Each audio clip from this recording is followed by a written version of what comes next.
estamos en Facebook, ya se está grabando en Facebook a partir de este momento. Pero espérame porque vamos a darle entrada, ya estamos en Facebook. Vamos a darle entrada a las personas de Zoom y entonces ya te presento y arrancamos. Y arrancamos, ¿te parece? Entonces, una vez que termines, te presento y yo ya me pongo silencio mi micrófono espérame, porque aquí no lo puedo. Aquí estás, ya, espérame. Cosa que en el Face también van entrando.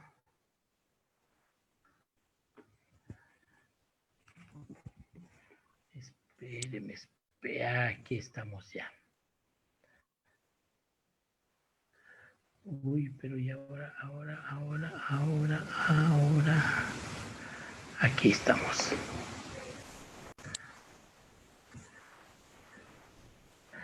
Ah, no, aquí estás. Y acá para presentarte, lo voy a quitar para que no haga ruido. Lo dejamos aquí. Lo dejamos acá y le damos entrada a las personas. Muchas gracias, mi querida Isa, por aceptar. Y muchas gracias. La verdad es que es un gusto para mí que participes. Eso te lo quiero decir ahorita, antes de que empecemos, aunque seguramente que te lo volveré a decir. Ay, no, muchas gracias. Usted mismo hace magia porque... Sí, ¿verdad? Sí. A ver, vamos ahí.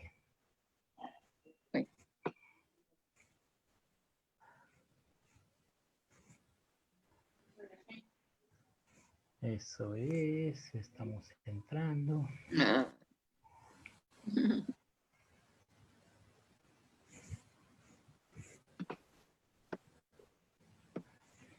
A ver, espérenme. Ya estamos todos, creo. Bueno, aquí irán entrando. Muy buenas tardes a todos, a todas. Muchas gracias por estar, estar aquí. Yo estoy bien contento, le decía a Isa que estoy muy contento de que esté hoy por acá. Hace ya, ¿cuánto tiempo que nos conocimos, Isa? No, tienes desactivado tu micrófono. Ya, hola, ¿cómo están? Yo creo que ya que 2 años. 2 años, ¿verdad? En el 2017 o 18, no, yo no me acuerdo, en 18. 18, ¿verdad? Creo que sí. Sí, 18. En el 18. Y en un hermoso retiro. Y la verdad es que fue, ay, mi querida Patti. Muchas gracias por estar también aquí. Y la verdad, cuando empezamos con el ciclo de meditaciones y conferencias de sanadores con rosas, empezaron a participar, bueno, sanadores de México y de Perú y de Brasil, y yo decía, ¿dónde están mis amigas colombianas? tengo ganas de escucharlas, porque sé que de verdad entre los sanadores hay una riqueza de conocimientos, hay muchas cosas por compartir, y la verdad es que creo que todos podemos aprender mucho escuchando, compartiendo, participando.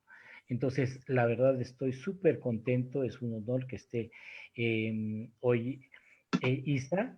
Ella está en Cali, Valle de Cauca, Colombia. Ella es psicóloga, es especialista en psicología clínica, trabaja hace 25 años con pacientes con una enfermedad mental en programas de atención, acompañamiento y seguimiento, también en atención a pacientes con cáncer y, bueno, pues también es terapeuta en sanación con rosas. La conferencia que nos va a compartir hoy es ante la idea de la enfermedad, de lo real a lo imaginario. Sí cabe mencionar que la mayoría de las participaciones han sido con meditaciones. Esta es una conferencia, ¿vale? Para no esperar la meditación como se ha dado en otros casos, pero esta es una conferencia y creo que va a estar sumamente interesante.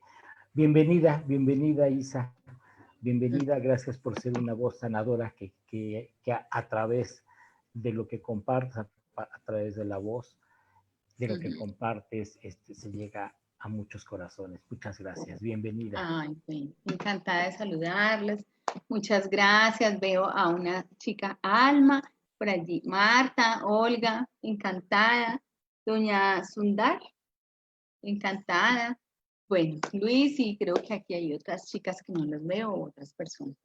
Bueno, mucho gusto, muchas gracias. Pues, como le contaba, pues mi nombre es Isabel Cristina. Soy psicóloga y pues cuando Luis me hace esa invitación, pues yo aún, digamos, en palitos todavía muy apenas iniciando como todo este recorrido de la sanación y de todos los elementos espirituales, que ustedes obviamente tienen mucho mayor conocimiento y apertura, pero de todas maneras quise a través de lo que yo sé, como hablarles un poco sobre este tema que me parece interesante ahora que estamos en esta situación de enfermedad. Mi idea es que sea como una manera conversadita, el que quiera hablar mete el micrófono, que yo no me enojo, pues mi idea es que sea como agradable. Como decía Luis,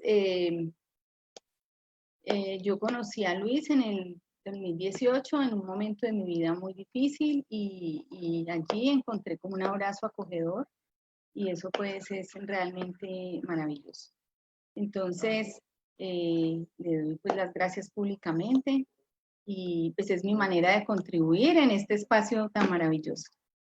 Entonces, pues como les había contó Luis, pues yo tengo ahora, la vida me puso a mí a atender pacientes, en especial, siempre he atendido pacientes con enfermedad mental, llevo todos estos años trabajando en unidades de psiquiatría y ahora la vida me llevó a empezar a acercarme a personas que están con cáncer y de alguna manera están en proceso de morir y eso me ha tocado mucho y yo me he puesto a pensar cómo hago para ayudar, tratando de buscar un acercamiento diferente. De todas maneras, he tratado de crear una estrategia y creo pues que es parte de lo que les quería contar un poco. Entonces les voy a compartir la pantalla, espero que no se me aburran y que participen. De alguna manera, bueno, no sé cómo vamos a compartir esto. Compartir. Perdón. Valentina, ¿me ayuda? ¿Cómo es que se comparte? De acá. Voy a compartir la presentación.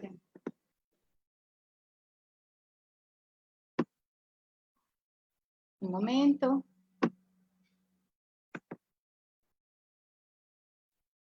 Que el hospedador tiene que dar autorización. Luis, que tienes que autorizarme para compartir la pantalla. No se te oye. Que debes autorizarme para compartirla. ¿Ya? ¿Ya está? No. Ah, no. Que tiene No, que a hacer ver. hospedador. Tienes que hacerme hospedador o anfitrión. Ah, tengo que hacerte anfitrión. Es que para compartir la pantalla. Sí, a ver, permíteme. Ah,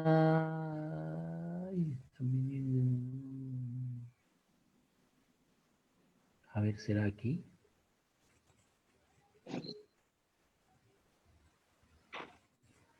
A ver ahí. Valentina, venga. Tengo asistente, porque yo no sé mucho. Alice, creo que es esta. Aquí. ¿La ve? Ya, ¿Listo? ¿Es del inicio? Sí. ya se ve, ya se ve. Bueno, entonces, bien puedan, por favor, quiero que sea como muy compartido, que podamos hablar un poco. Entonces, yo que he descubierto cuando me he puesto a pensar un poco qué pasa en estos momentos de enfermedad, me parece interesante lo que he vivido en relación. Primero que todo, quería como hablar un poco de lo que es el día a día. Vemos que nosotros cada vez nos desconectamos de todo. Estamos tan a la carrera en este mundo que nos demanda constantemente movimiento, correr de un lugar a otro, ni siquiera tomar conciencia ni de lo que comemos, ni de lo que pensamos, ni de lo que sentimos, que en realidad ni leemos el cuerpo, ni leemos las emociones, ni leemos nada. Cuando empieza a llegar la enfermedad, me ha parecido muy interesante, como yo les he hablado, de cómo cuando llega una de las preguntas que los pacientes se hacen y las personas que he escuchado, ellos refieren que cómo en realidad esta enfermedad les estaba diciendo que se detuviera, que de alguna manera eso que él estaba haciendo estaba demasiado, sobrepasaba sus posibilidades. Entonces es muy interesante ver cómo empiezan a darse cuenta que la enfermedad llega también como una manera de detenernos y también es como un mensaje que de alguna manera nos trae la vida.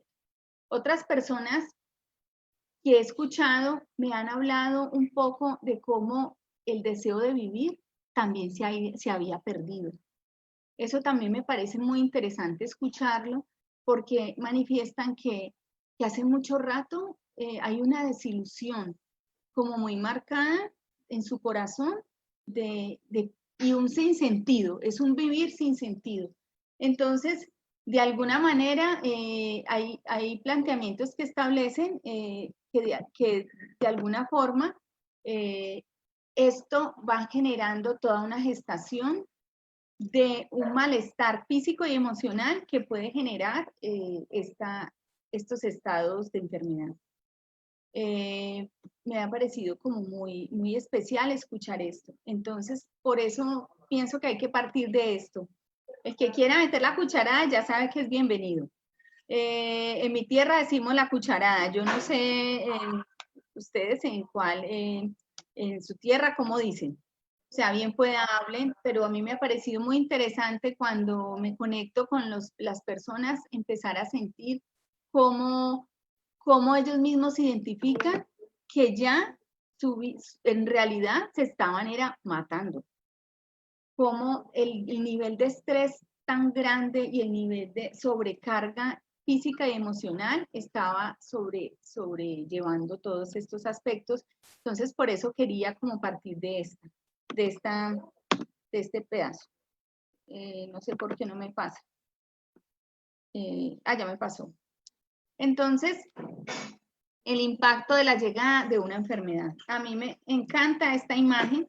Como ven, es un meteorito que golpea la Tierra. No sé qué he escuchado y qué me he identificado. En primer lugar, aparece un síntoma que muchas veces no es leído desde el cuerpo, o sea, las personas ni siquiera se dan cuenta que eso está pasando y cuando ya llega la enfermedad o es detectada ya está en un nivel grande. Otras personas sienten que por chiripa, pues digámoslo así, por algo que no se imaginaban, es descubierta. Y generalmente produce un impacto emocional muy fuerte, además que como yo atiendo pacientes que tienen una enfermedad que está relacionada con el cáncer, entonces siempre hay una sensación de que cáncer es sinónimo de muerte. Entonces es un nombre que confronta y enferma más. Entonces ha sido también interesante. Yo quería contarles una historia. Resulta que Nicole es una señora de 30 años que generalmente suele ser muy activa y trabajadora. O sea, ella nunca se piensa, o sea, ella solamente actúa, corre de aquí a para acá, ni siquiera se detiene absolutamente nada, ni siquiera escucha a sus hijos, después replanteaba esto. Un día sintió un dolor extraño al cual ella no le interesaba, pues no, lo minimizó, hija, ay, qué pereza, tengo que ir me mandaron unos exámenes, pero a mí no me interesa. Lo aplazó y un día pues le tocó ir, furiosa porque tengo mucho prisa, tengo que irme rápido, en el trabajo me necesitan, la prioritario es otra cosa, no ella.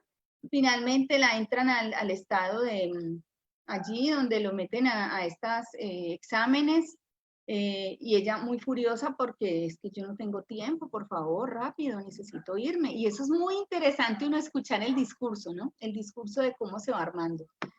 Finalmente la meten en el aparatejo y el médico dice que tiene que esperar. Eso la pone más brava porque ya va de mucho afán y no necesita, no le interesa mucho y se queja diciendo, ay, estos médicos, sí, ¿con qué va a ir a salir? Completamente desconectada de lo emocional. Eso es un aspecto que desde lo clínico para nosotros es muy importante escucharlo, cómo nosotros nos aislamos de lo emocional. O sea, simplemente las emociones no existen. Y finalmente le mencionan que algo malo salió en el examen y que al parecer hay un tumor. Es muy interesante ella cómo ya establece que en el momento que el doctor le dijo tumor, ya es la única frase que escuchó. Ya de ahí no volvió a oír absolutamente nada. Sentía que su cuerpo estaba aislado, adormecido, y no podía llorar, no sentía nada, solo una sensación de estar flotando. El silencio la inundaba. La gente, todo el mundo le hablaba y le trataba de explicar, y ella no lograba comprender una sola palabra. En este estado duró varios días. Eso me parece muy valioso y por eso quería hablarles un poco del impacto de la enfermedad. Esto que llega y nos rompe todos los conceptos que nosotros tenemos y es una cosa tan profunda que simplemente se da. Es muy importante cuando hay algo que se acerca mucho a un núcleo de angustia, uno, el más inteligente, el más brillante, se vuelve un pendejo porque no es capaz de actuar, queda completamente bloqueado. Entonces, por eso pues estamos hablando del shock, que es un estado de perplejidad muy intenso. Hay varias emociones que se conjugan. Uno puede gritar desde llorar, reírse, quedarse mudo. Hay una sensación de estar soñando. Y muchas personas resultan haciendo un montón de cosas y cuando les preguntan no se acuerdan absolutamente de nada de lo que pasó. Eso también pasa mucho cuando se nos muere un ser querido. Es tanto el impacto que nosotros no lo esperábamos que muchas veces dicen, ve, usted fue, pagó, usted fue, hizo el contrato del sepelio, recibió el cadáver, etcétera. Usted hizo de todo y en realidad usted no estaba. Es como si un mecánico, algo mecánico funcionara, pero uno conscientemente no está. Y después es como que dice, chanfle, yo ¿qué fue lo que hice? Yo ni me acuerdo, porque hay una disociación.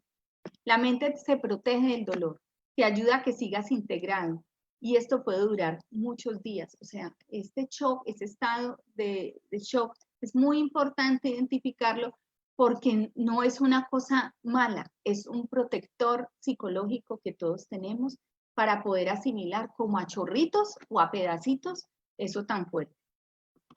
No sé, ustedes que alguien me quiere contar algo parecido, algo le ha pasado similar.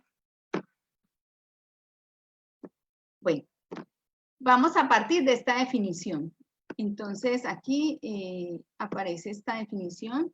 Es una relación conductual, emocional, cognitiva y biológica de una persona, eso es una crisis, ante un evento que puede ser precipitante. Cuando habla de biológica es porque usted le da taquicardia, usted se puede desmayar, usted puede sentir que le sube fiebre, le puede dar diarrea, o sea, es como si hubiera una reacción impresionantemente física también. Genera un estado de trastorno, desorganización temporal y en ocasiones necesidad de ayuda. Esta imagen me encanta y me parece que encierra todo lo que puede sentir un ser humano cuando está en una crisis. Miren que es una persona con 20.000 caras.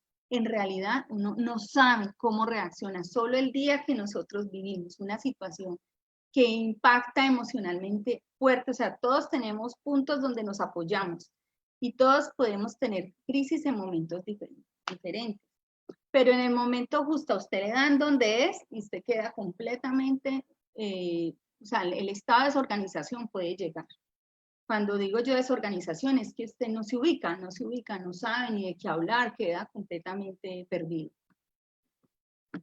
Entonces, vuelvo y corro los muñequitos, más sobre crisis. Entonces aquí las personas experimentan una pérdida de equilibrio emocional.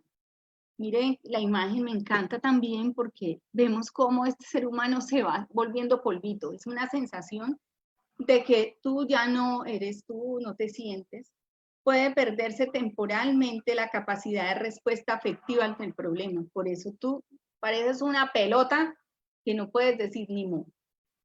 Porque fallan los mecanismos habituales de afrontamiento. O sea, una persona súper inteligente, el más brillante, la persona más fuerte, queda completamente bloqueada. En la vida vivimos crisis constantemente, entonces me parece importante como cuando hablamos de esto, identificar que hay crisis que son inevitables. Entonces, las crisis esperadas son épocas o cambios que forman parte del ciclo vital. Esto nos genera duelo, cambios fuertes en la manera en que vivimos. No sé si alguien me puede dar un ejemplo de una crisis esperada. ¿Alguien quiere contarnos una crisis esperada? No. Bueno.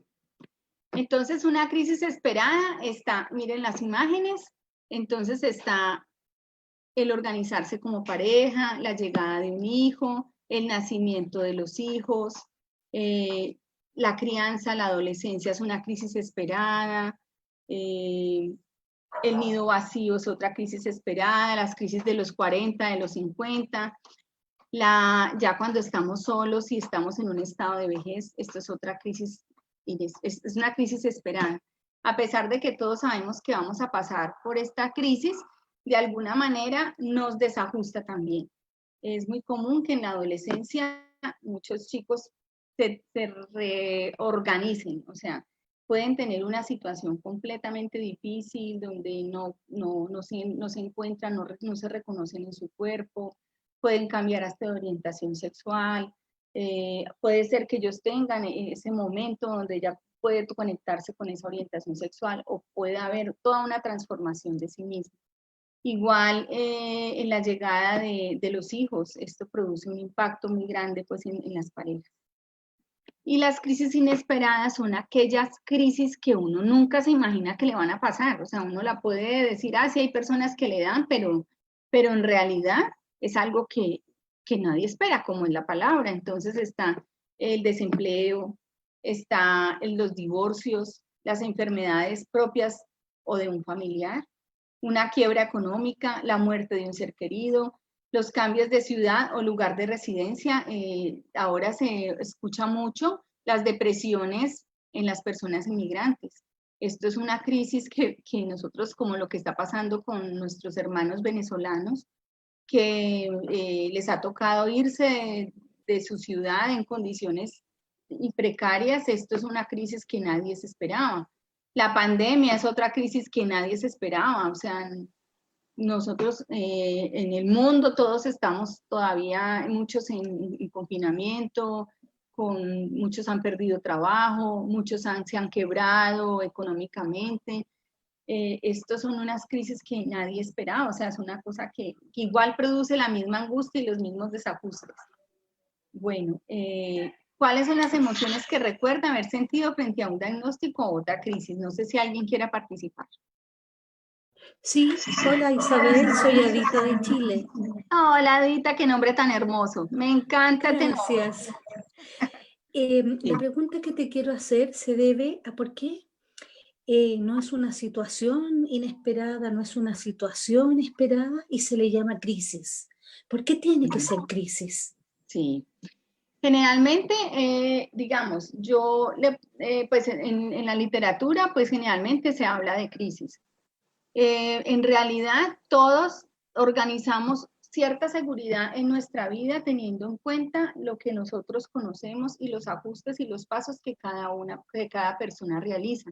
Todos en nuestros rasgos de personalidad, digamos que vamos avanzando y vamos descubriendo algunos elementos que nos ayuden a integrarnos en nuestra vida y nos construye, como dice la personalidad, nuestra manera de ser, nuestros mecanismos. Esos son normales en todas las personas. Una crisis, digamos que sí es importante porque generalmente los seres humanos tenemos una gran dificultad y es que siempre tenemos la idea de que siempre todo tiene que ser seguro. Es muy difícil hacer estos movimientos de cambio, nos cuesta mucho. Y armamos toda nuestra seguridad en diferentes esquemas. Digamos, hay personas que ponen su seguridad en el intelecto, otros ponen su seguridad en su belleza, otros ponen su seguridad en su cuerpo, otros ponen su seguridad en el dinero. Estos días atendí a un señor y ponía la seguridad en tener trabajo. Entonces resulta que a usted le dan un caucherazo y le dan ahí y usted es como si sintiera que perdió su identidad. Eso es una característica muy interesante. Entonces, por eso es como una reorganización. Hay personas que lo hacen, digamos, más fluidamente. Otras personas les cuesta. Ahorita vamos a hablar un poquito sobre esa temática, cómo se nos va acomodando y cómo nos va estableciendo estos desajustes. Me gusta mucho, Adita, que hayas participado. Pienso que todos los seres humanos en algún momento de la vida sentimos de alguna manera que algo nos está costando y nos está revolcando y eso también nos ayuda a reorganizarnos. Entonces, por eso no siempre son malas, la palabra crisis no es mala. A veces es como un nuevo giro, igual como les estaba mencionando, los pacientes con cáncer, las bellezas de historias que he escuchado, tan hermosas que les voy a contar una paciente tuvo una lesión en el abdomen y le tuvieron que operar y algo pasó mal y le rompieron el intestino y esa joven le tocó estar 2 meses con el abdomen abierto en un hospital.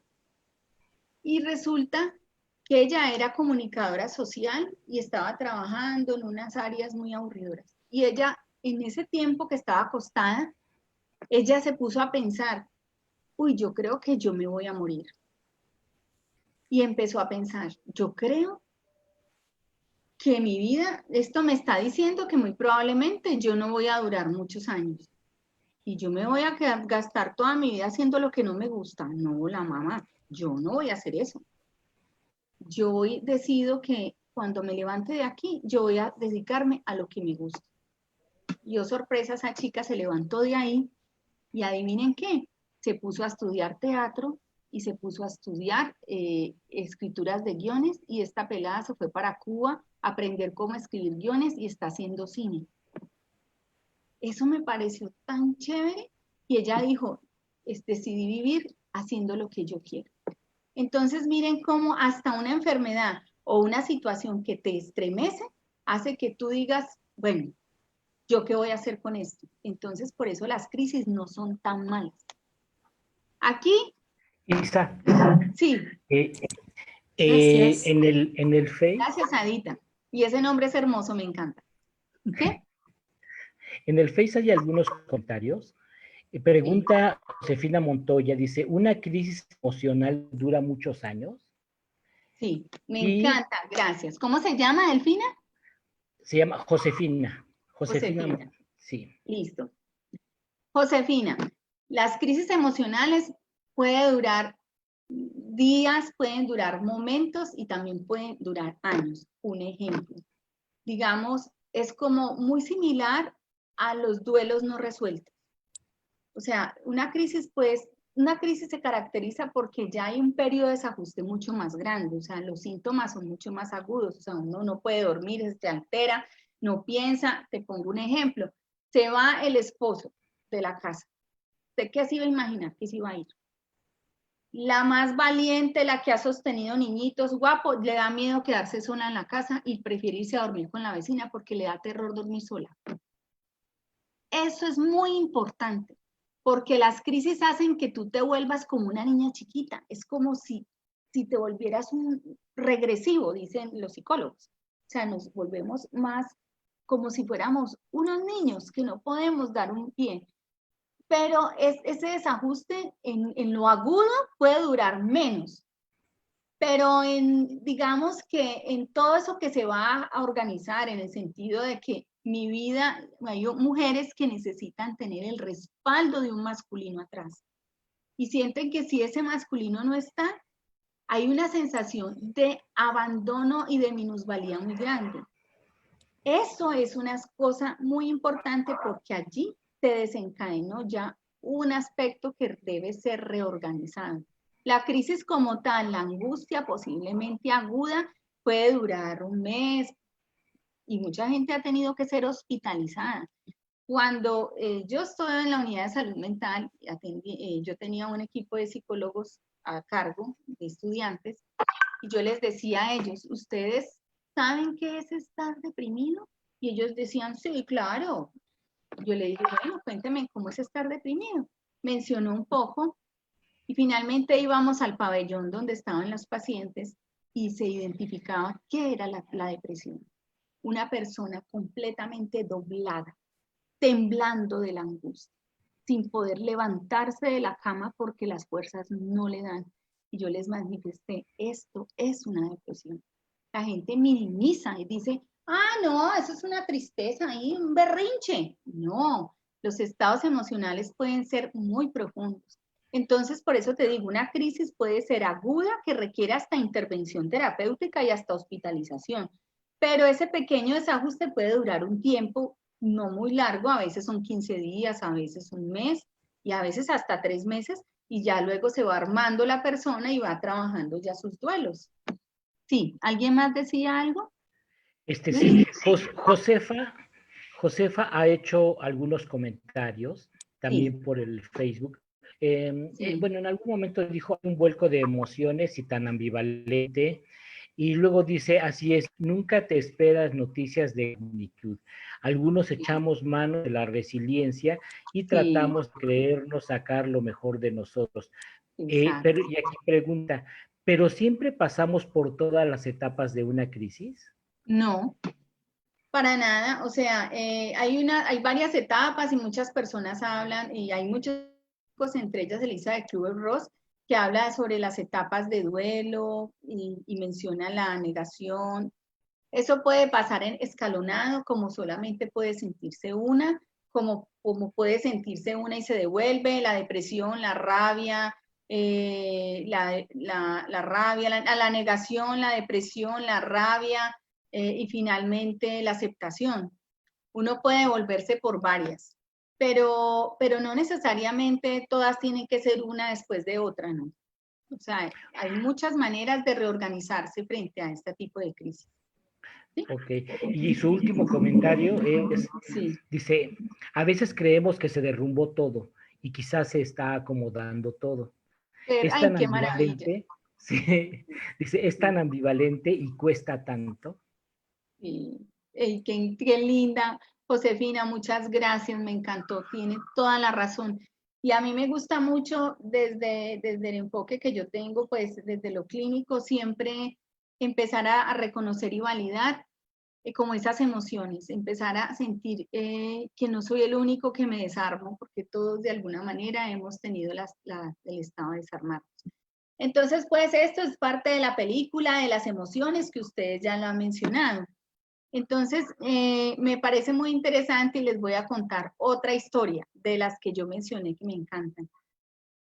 Hay un rasgo muy interesante que a mí me gusta mucho identificar, y es la hiperactividad que una persona vive cuando está en una situación de crisis.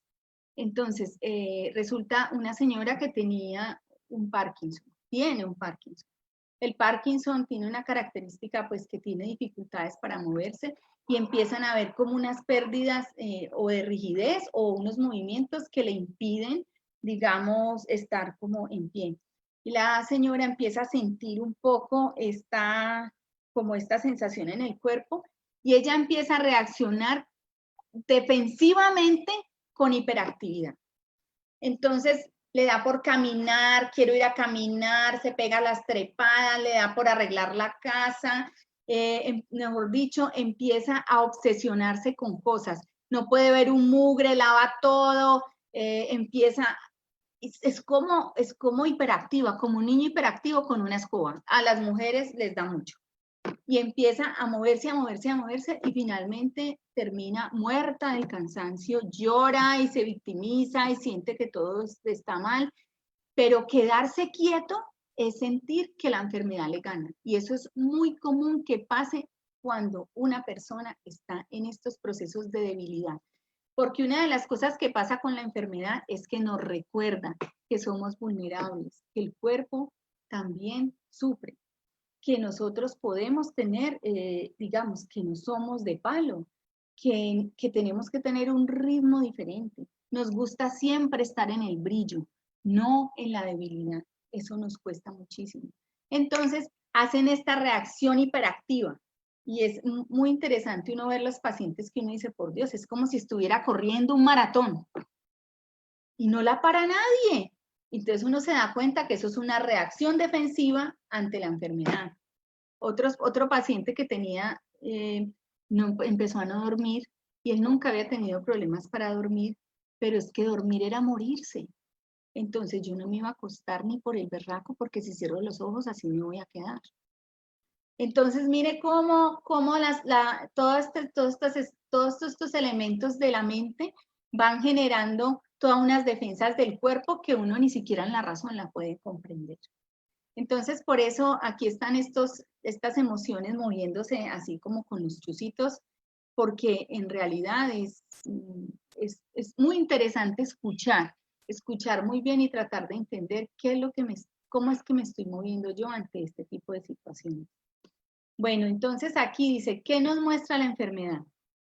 Vean esta señora con un letrero de enfermo encima. Dice, es algo extraño que llega y se impone. Mire que la enfermedad es algo que usted le dice de malas, aquí llegué y ¡pum! Llega a su cuerpo y usted no puede ni opinar, llegó. Me conecta con una imagen de debilidad y de vulnerabilidad que no deseamos. Y hay pacientes que empiezan a decir, socializar que están enfermos es muy difícil. Entonces, en primer lugar, porque en el imaginario siempre se sienta, que ahorita lo vamos a mencionar, ¿qué van a pensar? Me van a ver pobrecito yo. Y no, yo no quiero que me vean pobrecito yo. Entonces, es como una pelea fuerte con yo qué hago con este letrero. Aunque puede haber tratamientos, es una incertidumbre. Es una enfermedad que tampoco, como lo que yo les mencionaba al cáncer, es una enfermedad que tú ni siquiera sabes para dónde va. O sea, yo me voy a hacer todos estos químicos y este tipo de cosas que me van a hacer, se me va a caer el pelo y todo, ¿y quién me garantiza qué? Nos hace pensar en que nos podemos morir. Entonces la enfermedad, como yo les mencionaba ahora, también nos hace un par en el camino y nos muestra yo qué estaba haciendo, que es lo que habíamos hablado. Entonces, es muy, muy interesante. Yo les menciono mucho a mis pacientes porque una de las primeras etapas que pasa es como si uno se volviera obsesivo con el tema de estar enfermo. Entonces yo les digo, mire, usted en este momento está mirando un cuadro que dice, estoy enfermo. Y muy probablemente esa enfermedad va a estar ahí acompañándole un rato. No la mire tanto, mire otra cosa. Y es moverlos de ahí. Ha sido muy interesante y eso me ha servido mucho. Entonces ellos dicen, bueno, no, yo creo que esta semana yo estoy viendo, dicen ellos, yo creo que esta semana sí estoy mirando mucho el cuadro. Y ha sido muy interesante porque con esa figura hemos trabajado. Bueno, ¿qué vamos a hacer? ¿Qué es lo que tienes que mirar de ese cuadro y cómo lo vas a acomodar? Sobre todo, que esto lo vamos a mencionar ahora, hay cosas que yo puedo controlar y otras que no. Entonces ha sido como un ejercicio muy interesante. ¿Cómo la enfermedad puede volverse el techo de la casa que yo lo tengo que cargar? O puede volverse un pequeño tarjeta que yo debo tener en el cuerpo por un tiempo, pero no va a ser mi vida.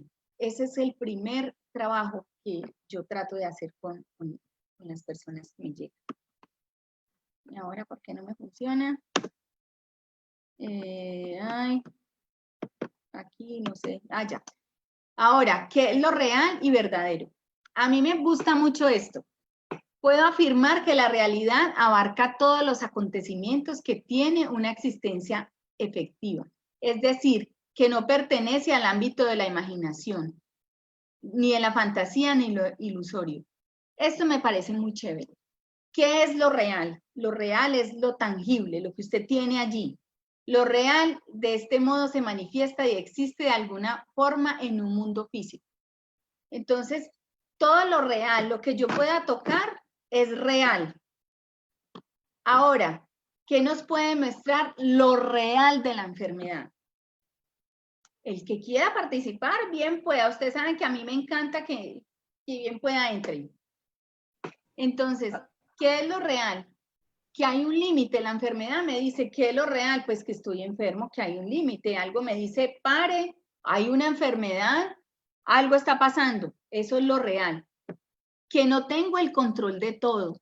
Eso es otra cosa real. La enfermedad te cachetea y te dice, usted no se manda, usted no tiene el control de todo. Hay cosas que pasan. Que nacemos, crecemos y algún día tendremos un fin.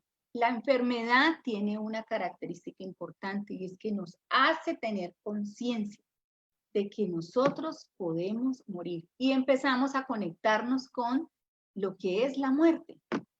O sea, ¿qué es la muerte? Y eso nos lleva a lo espiritual y nos lleva a todas esas preguntas que desencadenan. Que las pérdidas forman parte de la vida misma, entonces resulta que yo ya no voy a poder caminar o que me van a sacar la mitad del estómago y entonces ya tengo que comer por una parte o defecar en una bolsita, o sea, todas esas cosas fuertes que nos impone la enfermedad. No sé, ¿algo más le quieren agregar? ¿Qué nos muestra la enfermedad? Dime. Sí, bueno, aquí nuestra querida amiga Elsa dice... Ay, nuestra dorada Elsa. Sí, nuestra adorada Elsa. Ay, no, qué besos a Elsa. Pregunta Sí. ella, dice, ¿en un duelo puedo no entrar en crisis y estar en total aceptación? Sí, sí. Y esa pregunta es muy interesante. Mi adorada Elsa, adorada, es que resulta que hay duelos anticipatorios. Resulta que a veces uno está con una relación de pareja y uno siente que esto va mal.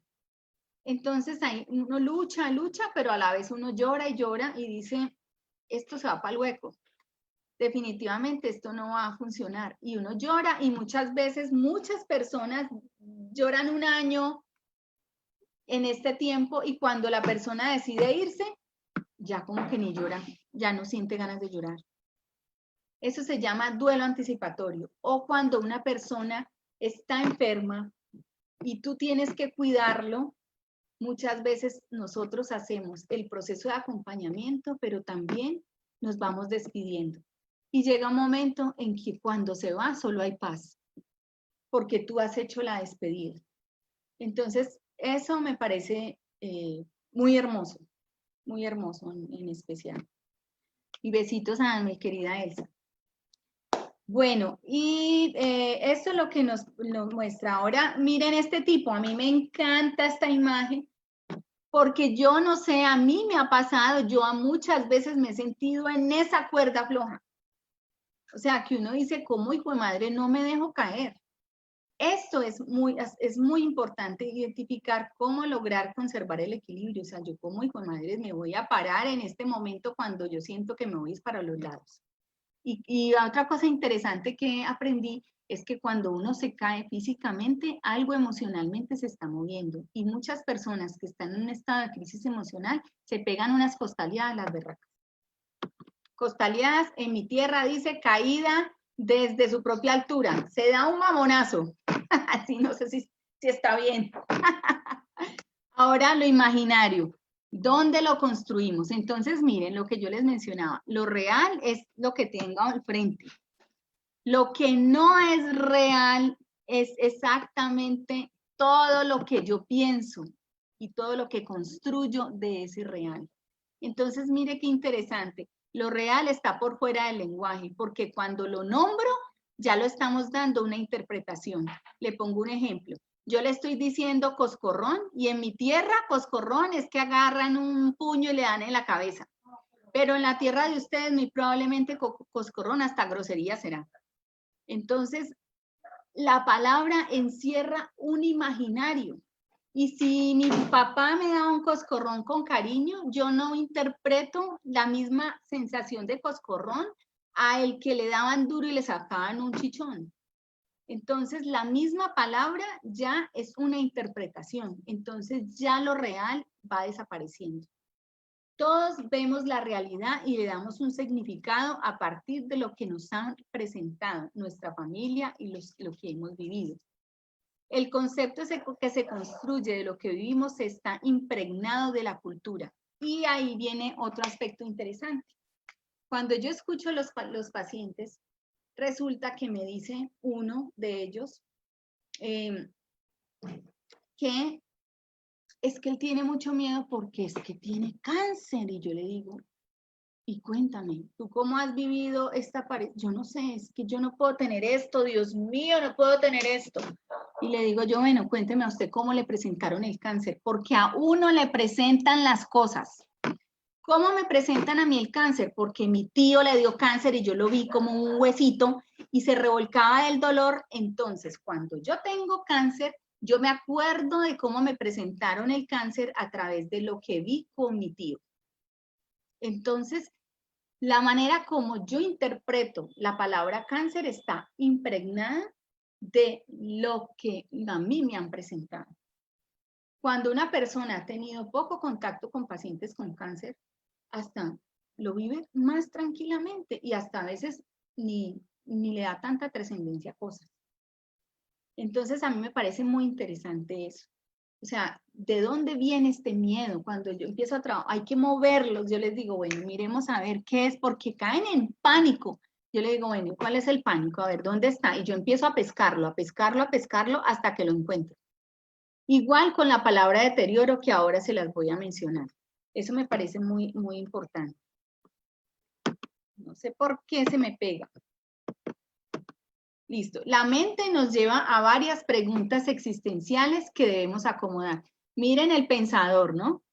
Harto que pensamos. Esto es otro aspecto muy interesante que me ha gustado mucho darme cuenta, y es que parte de nuestra conciencia, desde nuestro cuerpo, está la parte del pensamiento. Y el pensamiento es un aparato, digámoslo así, un proceso que habla todo el día. Habla y habla y habla. O sea, eso es como un vecino que le raja a usted todo el día en su oído. Y lo triste de todo es que muchas veces nosotros le creemos todo lo que dice. Es tanto que no es el pensamiento, ni siquiera tiene la razón. Simplemente es un radio que a usted le habla todo el día. Le dice. Y nosotros le creemos. Y así es que entramos en estados de angustia. Entonces, es importante saber hacia dónde se nos va nuestro pensamiento. Entonces, la mente nos lleva a varias preguntas existenciales que debemos acomodar. En primero, necesitamos saber el por qué. Haga de cuenta cuando usted, mujer, le pone los cachos al marido. Uno entra a unas ideas obsesivas y es, ¿Y por qué? ¿Y por qué? ¿Y por qué? ¿Y por qué? Y a veces, ¿y quién es? ¿Y cómo es? ¿Y cómo se pinta? ¿Cómo se peina? Eso se vuelve una cosa que usted no suelta. Entonces, es muy importante y hay algunas teorías ahora clínicas que hablan sobre que la enfermedad también está relacionada con unos aspectos que usted no ha elaborado. Eso es algo que debe ser, es interesante, pero se debe ser también muy cuidadoso, porque también las personas empiezan a autoflagelarse. Es como decir, no, es porque yo no fui buena mamá, entonces el cáncer me dio en el útero, entonces yo qué fue lo que hice con mi útero, y eso se vuelve en vez de volverse un proceso que ayude a sanar, para muchas pacientes se vuelve una tortura. Entonces acuérdese que yo les mencioné, el pensamiento no para. Habla y habla y habla y habla, y usted todo el tiempo le cree, le cree, le cree. Entonces, por eso me parece muy importante salir un poco de ese por qué. O sea, listo, acomode, identifique qué pasa, qué es lo que le dice. Ah, entonces lo que yo les mencionaba, muchas veces la enfermedad me hace recordar que yo hace rato no le encontraba sentido a la vida, que la enfermedad hace rato me decía que a mí la alegría se me perdió, que yo ya no sentía alegría por nada. La enfermedad me decía que yo mantenía corriendo de allá y para acá y olvidé todo. Y esta enfermedad nos lleva a las cosas más sencillas de la vida, al estar en la casa, a estarnos cuidando, como lo que está pasando con la pandemia. Pero también podemos caer en acusaciones atormentadores en épocas en la vida que no hemos elaborado. Entonces, eso es lo que es muy importante ser muy cuidadosos, si bien hay muchas teorías que plantean, lo más importante es identificar si esto a mí me está tallando, es porque yo tengo que acomodarlo, pero suéltelo. Acomódelo y suéltelo, no se quede ahí. Cambios en el cuerpo, representaciones de deterioro en una palabra del cuerpo. El paciente que yo les digo, un señor muy querido me decía, yo estoy muy angustiado, ¿qué le pasa? Me decía, tengo un desespero, una angustia que me va a volver loco. Y yo le decía, a ver, entendamos qué es lo que le está diciendo su mente. Es que yo me estoy deteriorando. Y le digo, bueno, y dígame dónde ve el deterioro. Y yo lo miraba y yo no lo veía deteriorado, o sea, tenía un buen peso, estaba bien, su color era bien. ¿Dónde ves el deterioro? Aquí, y señalaba el cuello. Y yo le decía, ¿y qué tiene el cuello? Es que yo estoy delgado.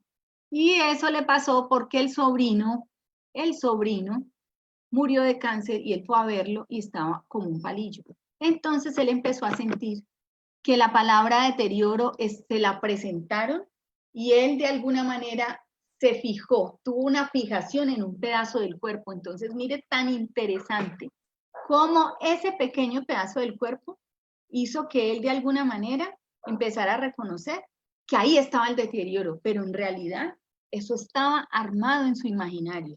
Él ni estaba deteriorado, su peso estaba bien, estaba completamente bien. Era algo que se estaba movilizando de la angustia. También podemos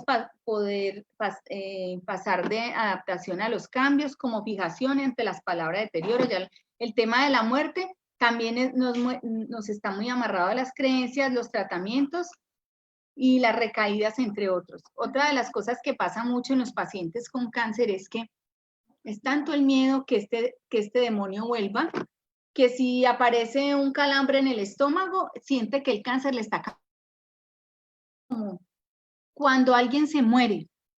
Se murió Julanita, vuelve y cae la crisis. Si ven, Julanita se murió, entonces yo también me voy a morir.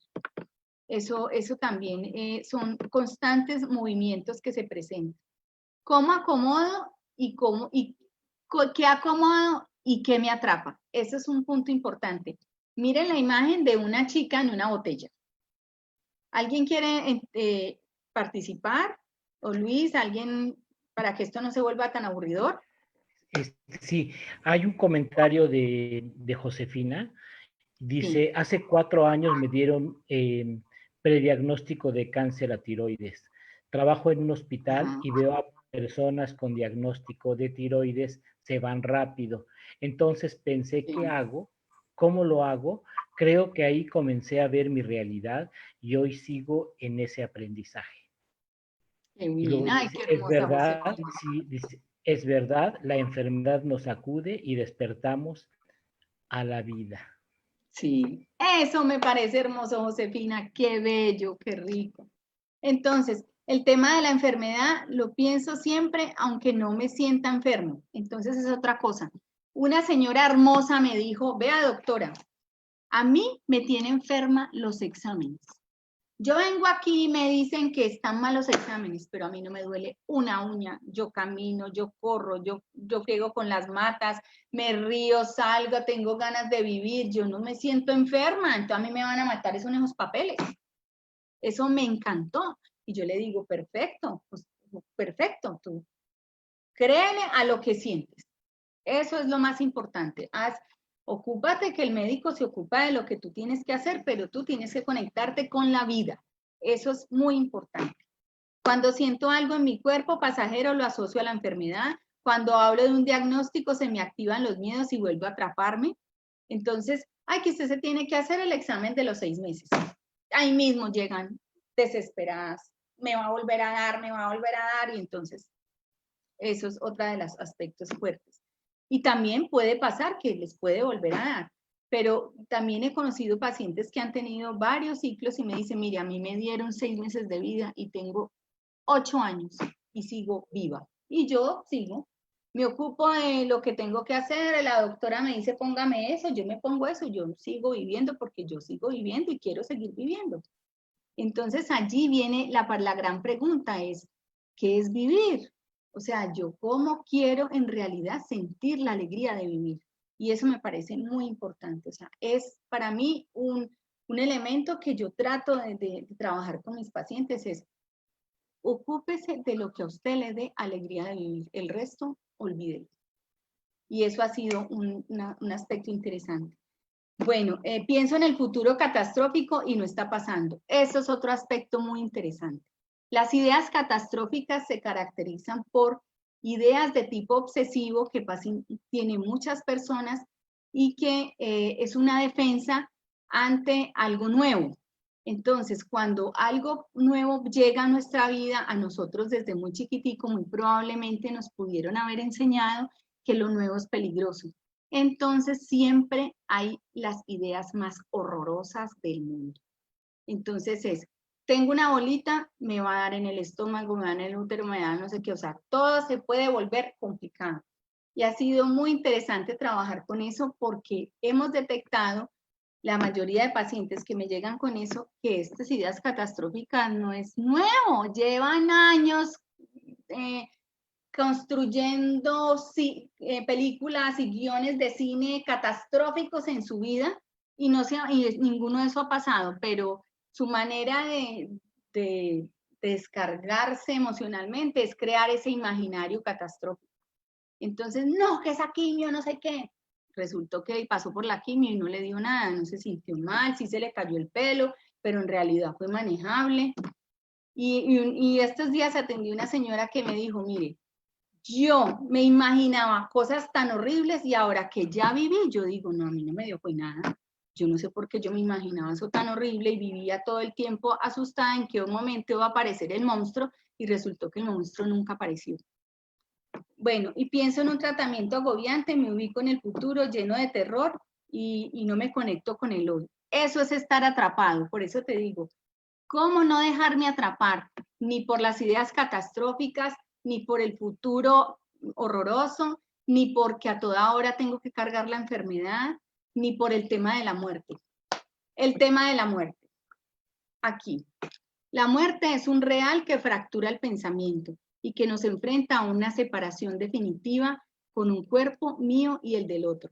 O sea, todo el mundo de lo poquito que nosotros hemos podido vivir, es que a uno también le presentan la muerte. ¿Qué quiere decir eso? Resulta que yo era una niña chiquita y ¡pum!, a mí se me murió mi mamá y mi papá. O mi mamá. Se me murió mi mamá. Entonces, yo chiquita no entendía qué era eso, pero algo pasó que yo no volví a ver a mi mamá. Entonces, de alguna manera, la enfermedad me la presentaron como algo tan fuerte que se lleva a las personas. Esto es una historia de una paciente que yo atiendo y ella resulta que le dio cáncer e inmediatamente hizo el mismo ritual que hizo su mamá. Ella empieza a llamar a sus hijos, no se está muriendo y está perfecta, no le duele nada, pero llegó un momento de que sentía que algo iba a pasar y cogió a sus hijos, los agarró de las manos y les dijo, cuídenme al chiquito, protéjamelo, y después nos dimos cuenta que fue las mismas palabras que la mamá dijo cuando se iba a morir. Cuídenme, eso fue muy interesante, porque a ella le presentaron la enfermedad como algo que podía matar. Entonces, ahora que ella está enferma, se devolvió a esa experiencia y empezó a repetir exactamente lo mismo. Fue muy interesante lograr moverla de allí y darle cuenta que no, a usted le presentaron esto, pero esto no está pasando. Eso está pasando en su recuerdo. Y eso es un recuerdo que usted tiene que acomodar y fue muy interesante. Es un trabajo muy, muy chévere. Como nosotros, ese imaginario y esos recuerdos que llegan son los que tiñen nuestra manera de ver la vida. La muerte con la razón, dice la muerte, dice Kübler-Ross, que es una escritora que habla sobre la muerte y los moribundos, manifiesta que para el psiquismo, para el psiquismo, la muerte es algo, o sea, nosotros creemos que somos inmortales. Por eso la rompe con ese esquema, o sea, nosotros decimos, ay, sí, todos nos vamos a morir, no, claro, sí, eso es lo único que tenemos seguro, pero eso es de palabras para afuera, de dientes para afuera, como dicen aquí. Generalmente, nosotros, cuando estamos ante una experiencia de muerte o estamos frente a una enfermedad muy fuerte, en realidad tomamos conciencia de que sí hay una vulnerabilidad del cuerpo y la muerte nos abre una etapa diferente, que Luis sabe más de eso, porque en realidad nos conecta con este ser superior que muchas veces ni siquiera lo queremos ver. Entonces, ante las pérdidas, nosotros morimos un poco y cada día estamos muriendo, eso lo dijo Anthony Melo. O sea, que cada día nos morimos día a día, o sea, porque se supone que algún día nos vamos a morir, entonces un día menos es un día que algún día nos vamos, o sea, estamos más cerquita. Y es como lograr empezar a sentir que la muerte también es una parte que de alguna manera tenemos que acomodar y saber yo qué pienso, yo qué creo. Entonces están los temas espirituales. Entonces dice allí, en que creo, lo espiritual no es necesariamente relacionada con la religión. Lo misterio del nacer y el morir nos lleva a plantearnos con la existencia de que algo más allá más allá que vemos puede existir. Hay una conciencia espiritual que puede llegar en algún momento de la vida. Hay estados que nos plantea creencias y que nos puede revelar que no estamos solos y que alguien nos acompaña en este camino de aprendizaje. No importa tus creencias, existe una evaluación que sigue su ritmo y como evolución, perdón. Y como seres humanos podemos aceptar esta posibilidad o solo negarla y aferrar a la conciencia y nos hace, digamos que tomar conciencia de que nosotros somos más que este cuerpo, nos hace más éticos y más responsables. El tema de la muerte me ha parecido muy interesante porque los pacientes también empiezan a obsesionarse con este tema. Y yo les he planteado un ejercicio interesante que me ha servido mucho. Yo le digo, mire, haga de cuenta que usted tiene una biblioteca privada en su casa. Y usted, cuando llegue la idea de que usted se va a morir, usted va a entrar a esa biblioteca privada. Va a coger un capítulo, porque la muerte es una cosa gigante. Usted va a coger un capítulo. Y ese capítulo es, ¿yo qué voy a hacer con mis cosas? ¿A quién le voy a dejar mis cosas? Y eso les pone a llorar, les da tristeza. Usted piense lo que quiere hacer con eso, guarde el libro y sálgase de esa habitación y conéctese con la vida. Eso ha sido un ejercicio muy interesante, porque si no el tema de la muerte te atrapa y no te deja ver, y no te deja ver ni conectarte con la vida. Entonces me parece importante y pues ha sido como uno de los trabajos. Aquí pues planteo que no estamos solos y tenemos cómo defendernos. Adivine quién está aquí. Estos son mis fotos, pues unas fotos de nuestro maravilloso encuentro de sanación con rosas, que como yo les manifestaba, tuve una época de mucha angustia, una época de mi vida, y mi adorada amiga que la ven aquí, me dijo, vámonos para Cusco porque te voy a presentar un ser maravilloso. Y yo, todo lo que es una cosa maravillosa, yo no tenía plata y la plata apareció mágicamente. Y yo me fui, mejor dicho, lo que yo tenía por allá guardado, que ni me acordaba, era exactamente lo que yo tenía que necesitar para ir. Eso fue una cosa loca. Y fue una maravillosa experiencia.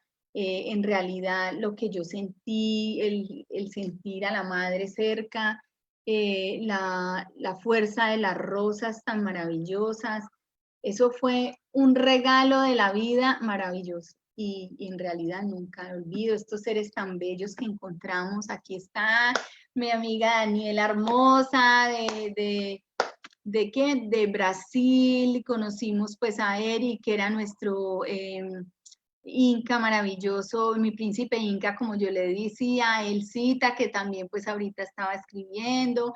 Bueno, todas estas personas tan maravillosas. En realidad encontré mucha paz y de alguna manera me mostró esta experiencia, que no estamos solos y que definitivamente la vida es mucho más que lo que nosotros vemos en este momento. Eso le doy las gracias a Luis porque fue una experiencia maravillosa, y a mi amiga Patricia, que me arrastró para allá y pasé muy rico. Y pues finalmente, ¿qué tanto me conecto con la vida? Esa es para mí, digamos que lo que me ha mostrado a mí, conectarme con personas que están en un proceso de morir. Pues estoy escuchando mucho diferentes personas que hablan sobre la muerte, enfoques un poquito budistas, me han gustado muchísimo. También hablan del COVID, cómo muchos de las almas deciden irse juntas, porque de alguna manera es un momento de mostrarle al mundo y desarrollar la conciencia de que estamos haciéndole daño a la tierra, de que definitivamente los humanos somos mucho más que el cuerpo, que somos seres digamos que estamos aquí un tiempo, que vinimos a evolucionar. Eso me ha parecido muy interesante cuando escuchaba esto de la pandemia, porque hablaban de esto. Cuando hay muertes masivas es un grito que en realidad, digamos que la vida te está mostrando y lo espiritual también te está diciendo, reacciona que la vida tiene mucho más cosas y aspectos desde nosotros como seres humanos que tenemos que avanzar. Entonces, para mí es muy importante buscar un espacio para hablar de tus miedos y angustias. O sea, es muy importante siempre tener un espacio para hablar. El aislamiento enferma porque te hace patinar en el mismo charco y vos no avanzas nada. Pero tú teniendo alguien con quien hablar, alguien que no te juzgue, que te escuche, que te permita profundizar, es otra cosa. Aunque la enfermedad es una realidad, aún estamos vivos. Eso yo le he planteado y es hermosa las experiencias que yo he tenido con eso. Y recuerdo una paciente hermosa que falleció, y entonces ella me decía, yo no quiero dejar a mi esposo solo, es que yo aquí entre nos, él sin mí, eso me dio mucha risa. Ella decía que que él sin ella, no, pues que no da bola, pero que a él le dolía mucho de que su esposo se fuera. Digo, que ya se fuera. Entonces le dije, bueno, ¿tú crees que ya llegó tu momento? Y me dijo, no, yo no creo que llegó mi momento. Ah, bueno, entonces conéctate con la vida, porque aquí tienes tu esposo maravilloso y él quiere estar contigo, agárrale la manito y no, eso es lo que hay que hacer. Conéctate con tu esposo hermoso. Y me dijo, sí, eso es lo que yo necesito hacer. Yo me quiero quedar con él y estoy bien. Y ese día falleció.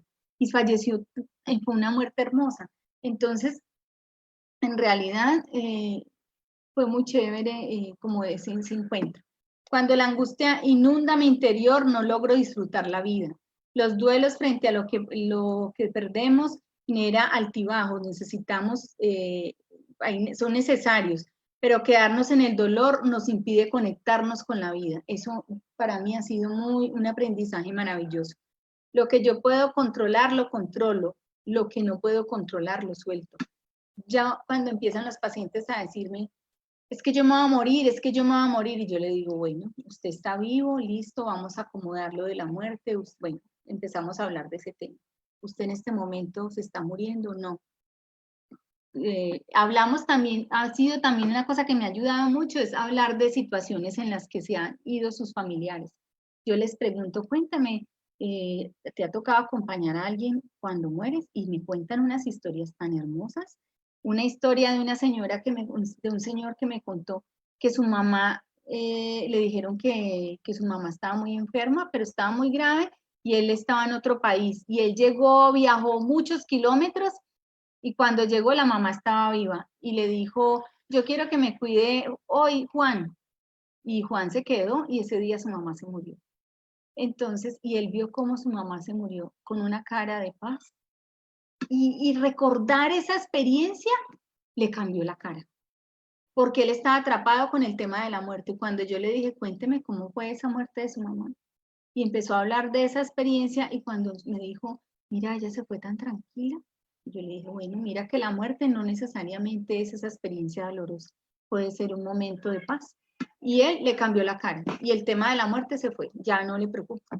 Entonces sí me parece maravilloso ese aspecto. Y yo les digo, cuando usted lo atrapa en sus pensamientos de que me voy a morir, de que no sé qué, bueno, pregúntese, ¿qué es, Juan? ¿Qué es lo que me está pasando? ¿Qué es lo que me está angustiando? ¿Qué puedo resolver de eso? Hay cosas que yo no tengo el control. Les he dicho, entréguele el control remoto al de arriba. Dios sabe cuándo usted se tiene que ir. Usted ocúpese por vivir. Y ha sido un ejercicio maravilloso. Ellos dicen, tiene toda la razón. Y ya, ha sido un trabajo interesante. No olvides que mientras respires y estés acá, estás vivo. Cuando haya que irse, te ocupas. En el resto, no.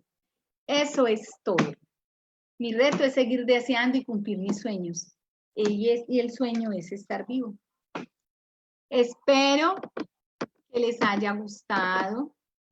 Ya no sé cómo salir de esta cosa para verles la cara. No sé, Valentina, auxilio. Creo que me salgo de aquí. Gracias. No sé ni cómo. Gracias. Pues eso es como lo que les quería contar. No sé cómo salir de acá para que no se vea más. Gracias. Les agradezco mucho. Perdón, Gracias. muy largo. Gracias. No Muchas sé si alguien quiere gracias. decir algo y les agradezco Interesante, por muchas estar gracias. acá. Buenas abrazo. noches, yo soy Guadalupe. Gracias. Que quería yo compartir. Yo soy una sobreviviente de cáncer. Digo que estoy sobreviviente porque todavía no cumplo los 5 años, pero yo me siento sobreviviente. Entonces tienes la razón que pues los pasos que pasa uno cuando te avisan que tienes cáncer, cuando te tienen que operar, cuando te tienen que extirpar el seno, son pasos muy fuertes. Pero si no le metes actitud, lo único que debes de pensar es que estás aquí y hay que vivir el aquí y el ahora. Es lo único que debes de pensar, con la alegría y la actitud. Gracias. Maravilloso, hermoso eso, sí. Muchas gracias a ti. Gracias por... Gracias, Lupe. Gracias, Isabel. Gracias. Lindo, gracias. Encantada de saludarlos. Muchas gracias. Gracias, muchas gracias. Bueno, Muy con gracias. gusto. Gracias, gracias. En Facebook te dicen qué temazo, qué maravilla escucharla. Gracias, me recordó que tengo que vivir con vida. Ay, Gracias, gracias, gracias. Hermoso, ¿verdad? Ay, Muchas gracias, muy interesante y una gran verdad. Mil bendiciones. Qué bueno. Me alegra mucho. Muchas gracias. Muchas gracias por estar. Les invito el próximo martes 25 de agosto. Tenemos un tema bien interesante, ¿cómo me quito este dolor? Y va a estar Mariela Pérez Céspedes, ella es psicóloga y ella es de Quillabamba, Perú. Es una mujer también con mucho conocimiento que nos va a traer el tema de una forma maravillosa. Entonces, si gustan, les espero aquí el próximo martes a las 7 de la noche por este mismo medio. El enlace con el que entraron, con ese mismo enlace entramos a todas las conferencias. Entonces, muchas gracias. Y para septiembre me estoy esperando, porque para septiembre tenemos también la participación de mi querida Patti, también de Colombia. Muchas Ay, gracias. muchas gracias a ustedes. Gracias, gracias. Gracias. Querida Isa, muchísimas gracias, muchas gracias, un Gracias. fuerte abrazo Gracias, y gracias. gracias por Gracias ser a esta voz todas. sanadora. Gracias. Gracias, hasta luego. Nos Gracias. vemos pronto. Chao, mi Luisa Dorada, hasta luego y gracias, encantada de conocerla. Gracias. Chao. Gracias. Chao, chao.